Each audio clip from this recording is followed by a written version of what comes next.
عارفين المثال المشهور اللي كلنا بنردده ان توماس اديسون لما سألوه انت ازاي ما احبطتش لما فشلت في اختراع المصباح الكهربائي 999 مرة وفي اختلاف على الرقم يعني، وهو رد عليهم ببساطة وقال لهم انا ما فشلتش، انا اكتشفت 999 طريقة غلط ما ينفعش يتم اختراع المصباح الكهربائي بيها.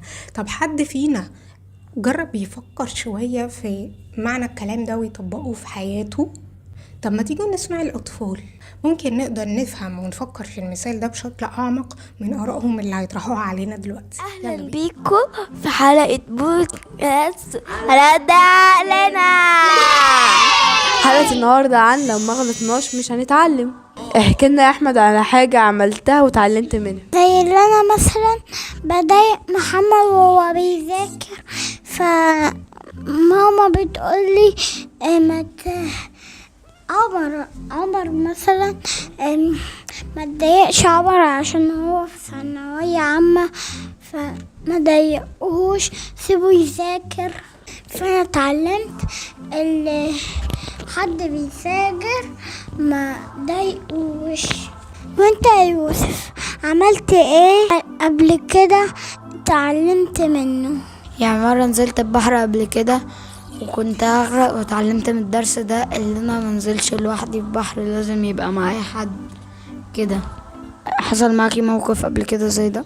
مش زيه يعني هو زيه بس مش زيه قوي. يعني كان بسين كنت نازلة فيه وغرقت عشان كنت بجرب اعوم فيه وغرقت، وجه بقى فريق الانقاذ ويعني انقذوني، يعني كنت هغرق وبس. يعني بس كده اتعلمت ان انا يعني انا ما كنتش اصلا متدربه سباحه قوي يعني، فتعلمت ان انا قبل ما اسبح في اي بسين لازم اتعلم كويس اسبح ازاي. حصل معاك قبل كده موقف زي ده يا جاسر؟ هو مش موقف ده، بس انا عندي موقف تاني. لو مثلا انا كنت ماسك الولاعه وكنت انا بقى كنت يعني بجربها في المطبخ، والزباله كانت جنبي. انا ولعت في الزباله، مسكت في الزباله، كان في زبالتين، مسكت في الزباله التانية. فانا كنت بشوفها هتعمل ايه، فمسكت في بعض. وكنت جاي اعمل فيها هوا، فطلعت نار عاليه، فشفتها انا جاي بنفخ فيها عشان باجي اطفيها ما بتطفش. طلعت بقى انت قاعد جنب احمد وما قلتش لاحمد عشان اللي قلت له انا هتضرب كده وش ليه. شم ريحه حريق، قام دخل لقى الزباله كانت هتولع حرف، كانت هتمسك في الغاز، كانت هتولع في الشقه كلها اللي نصت ربنا. وانا اتعلمت ان انا ما امسكش الولاعه ولا العب بالنار تاني. عندك موقف يا مريم؟ قبل كده اخويا كان عندي وانا كنت كمان معدية، فايه اخويا كان في موج جنبه عسل، فهو بقى ايه اخويا وقعه على الارض اتكسر، وانا في الاخر اتعورت عشان كنت في جوه المطبخ معاه. فتعورت، فتعلمت بقى من غلطي اللي انا ما ينفعش ازق حد، ان انا اصلا بسبب كده ان انا زقيته. انا عندي موقف تاني. كنت جايبه شوكه، كان في حته لحمه، حطيت حته اللحمه في الشوكه وولعت عين النار وفضلت اشوي اللحمه كده بالشوكه على النار. وبعد كده لما اتسوت بقى خالص طفيت النار وجيت بقى عشان اكل اللحمه.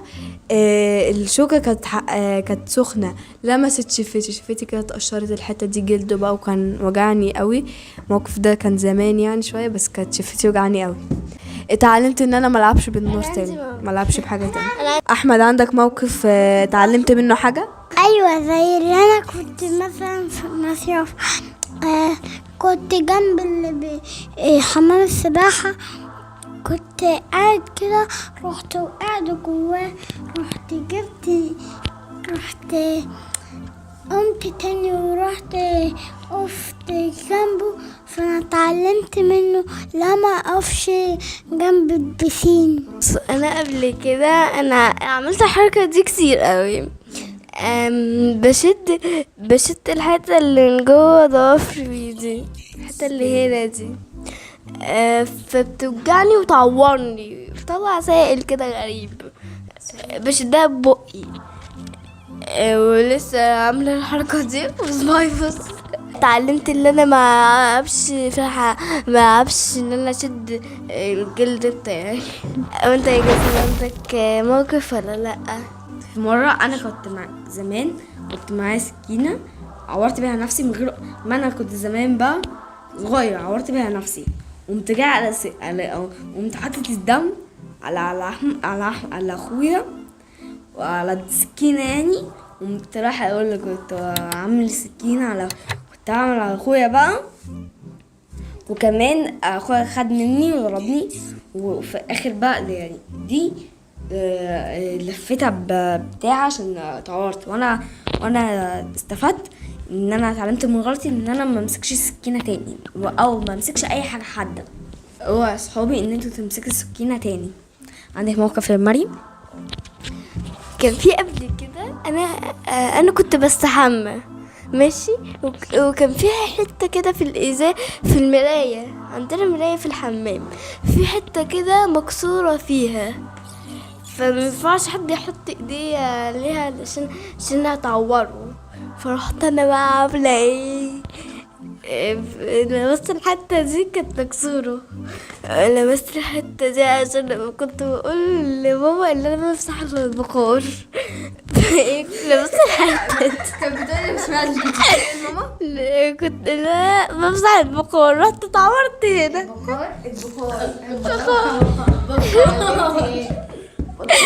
اتعلمت ان انا اي حاجه مكسوره ما المسهاش.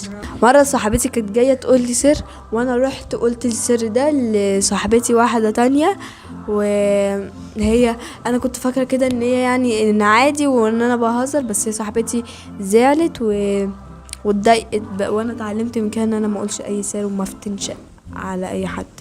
عندك موقف يا استاذ يوسف؟ مرة زمان كنت ماسك الولاعة وقدامي البوتاجاز، كنت صغير وكنت عند جدتي وقدامي البوتاجاز، من حسن حظي اللي انا كنت زمان غبي فرميتها ورا المطبخ، ولع وكانت الشقة هتولع، لولا اللي جارتي سمعتني وانا قاعد بزعق كان زماني قابلت وجه كريم. وانتوا كمان يا صحاب، ايه الغلطات اللي انتوا عملتوها وتعلمتوها؟ مش كل الغلطات اللي بنعملها مش بنتعلم منها، لا في غلطات بنعملها كتير قوي بنتعلم منها. اشوفكم في حلقه جديده صحابي في بودكاست على قد علمنا. لما كنا في المدرسة كانوا بيعلمونا حاجة مهمة جدا، خصوصا في المواد العلمية، انه لو ما غلطناش مش هنتعلم. في التجارب العلمية العالم بيفضل يجرب يجرب يجرب يجرب لحد ما بيوصل لأحسن نتيجة ممكنة. طب ما التجارب دي كلها فيها أخطاء، العالم بيفضل يجرب وهو عارف انه هيغلط علشان يعرف الغلطة فين ويتجنبها في المرة الجاية فيتعلم حاجة جديدة. تطبيقا لكده الأطفال بتوعنا في كلامهم في البودكاست إن هم فعلا مش هيتعلموا إلا إذا غلطوا. مش معنى غلطوا اللي هي الفكرة اللي بتيجي في دماغنا أول ما نسمع كلمة غلط. الغلط معناه إن أنا عملت الشيء بشكل مش صحيح، أو الشيء ده ما عملتوش بأحسن طريقة ممكن يتعمل بيها، فبالتالي أنا هشوف أو هجرب الطريقة دي، ولو لقيت اني ما اديتش احسن نتيجة فانا هبتدي اشوف الغلطة فين اللي عملتها وهبتدي اصلح منها علشان اعملها بشكل احسن المرة الجاية. ده ما بينطبقش بس على التجارب او الحاجات اللي بنعملها عملي او بايدينا، ده كمان بينطبق على تصرفاتنا وسلوكياتنا. يعني مثلا انا ازاي هعلم طفلي ان النار دي بتلسع لو ما لمسهاش؟ عقله مش هيستوعب ده على أبسط الأمثلة خالص. عقله مش هيستوعب أصلا يعني إيه حرارة إلا إذا لمسها، وإحنا بالنسبة لنا لمس الطفل للنار ده شيء خطر، أو لحاجة سخنة ده شيء خطر. بس الحقيقة بتقول انه مش هيقدر يقدر الخطأ ده عامل ازاي، ومش هيقدر يفهم اللي احنا عايزين نقوله بأحسن طريقة ممكنة إلا إذا لمس النار وحسها، لأن لسه عقله لو ما حسهاش لسه عقله مش مستوعب أصلا يعني إيه حرارة أو يعني إيه لسع. فده بأبسط الأمثلة خالص. يعني ببساطة جدا لما ابني يعمل حاجة غلط أنا مش هعلق له المشنقة، مش هعاقبه بسرعة، أو مش هيبقى أول حاجة أفكر فيها هي العقاب، لكن أنا عليا هنا دور في مبدئيا إن أنا أعرفه من الأول إن الشيء ده غلط لو الشيء ده واضح، ومن الأساسيات اللي المفروض نعلمها لأطفالنا. تمام؟ ده أول حاجة. لو عملها من الطبيعي إن إحنا نرحم، نكلمه فيها بهدوء. احنا اتكلمنا قبل كده ان الشيء ده غلط وانا وضحت لك ليه غلط، وكمان عواقبه عامله ازاي وهكذا. فليه عملته؟ هتلاقي ان عنده اسباب، فبالتالي هنبتدي نناقش الاسباب دي وبرضه نحلها ونعالجها، علشان لما يجي المره الجايه يعمل التصرف ده تاني يبقى نعرف بقى ازاي نعاقب، لان احنا اتكلمنا في الموضوع اكتر من مرة. وبرضو نعاقب دي مش معناها انه يكون حاجات فيها عنف. العنف ده ممكن يكون ضرب، ممكن يكون اهانة بالالفاظ، لان دي بتعلم جواهم، بتعمل جرح جواهم اصلا وبتفضل معاهم لحد ما يكبروا ما بينسوهاش، او ايا كان انواع الاهانة مثلا او العقاب اللي احنا بنتكلم عنه. ممكن العقاب يبقى حاجة خفيفة، ويا ريت طلب انه يكون العقاب على قدر الغلطة، يعني ما يروحش يكسر كوباية زي المثال المشهور اللي هم كلهم بيتكلموا فيه، واضح ان دي ازمة في كل البيوت. ما يروحش يكسر كوباية وانا اضربه، ده غلط. لكن العقاب ممكن مثلا اقول له انه انت ده لو عملها عن قصد طبعا، يعني في الغالب بيكون عن غير قصد، وانا بس بضرب مثال وانتوا هتطبقوا على باقي الغلطات بعد كده. فدلوقتي الغلطة اللي عملها صغيرة، ده في حالة ان هي مقصودة، يعني الغلطة اللي عملها حتى غير مقصودة، علشان نعلمه حتى انه يتعلم يصلح اخطائه بعد كده وياخد باله. بكل بساطة وكل هدوء هنقول له مفيش مشكلة الكوباية اللي اتكسرت، ولكن انت هتحوش جزء من مصروفك، المصروف ده هيكون هو قيمة الكوباية علشان تشتري لي كوباية جديدة، وخليه هو اللي يشتريها. وبكده هتبقي ما عقدتش قوي، وفي نفس الوقت خليتيه يتحمل نتيجة خطأه، لان ده هيربي فيه حاجات تانية، ولما يكبر انه يتعلم بعد كده ان الخطأ اللي هيعمله لازم يتحمل نتيجته من دون تأنيب ضمير. احنا هنتكلم بكل هدوء. طيب فرضا الخطأ احنا اتكلمنا فيه اكتر من مرة، زي ما قلنا هندي فرص. تمام؟ احنا مش بنعاقب من اول ولا تاني ولا تالت مرة، لا عادي بنقدر نتكلم ونقرر ان الحاجة دي غلط، الحاجة دي لها عواقب مش حلوة وكذا وكذا، وبيتطبق عقابات زي ما قلنا على قدر الغلطة. وبلاش خالص عنف لو سمحتوا، بلاش ضرب، بلاش إهانة. احنا دلوقتي أطفالنا عندنا علشان نعلمهم الصح من الغلط بالطريقة السليمة، ما ينفعش أعلم صح وغلط بطريقة غلط. تمام؟ فاحنا بنربي فيهم وبننميهم علشان لما يكبروا يبقوا مسؤولين صح عن نفسهم وعن ذويهم بعد كده. فاحنا لازم نسمح لهم يغلطوا علشان يتعلموا من الغلطة. مثلا ابني كبير شوية او بنتي كبيرة شوية وهي عايزة تعمل حاجة بره، ولكن الحاجة دي احنا عارفين عواقبها كويس، بس هي عايزة تعملها. الحاجة دي مش كبيرة قوي لدرجة ان هي مثلا عاقبتها كبيرة، لا، تجربة عادية جدا. انا عارفة العاقبة بتاعت الموضوع ده وهقولها له او هقولها لها، وبعد كده هسيب له هو القرار، بما انه بقى كبير شويه يقرر يعملها او لا. لو حب ان هو يعملها ويجرب بنفسه مفيش اي مشكله، طالما مش هيبقى فيها ضرر على صحته او على نفسه او خطوره كبيره. مفيهاش خطوره كبيره، مجرد تجربه لشيء جديد مش اكتر.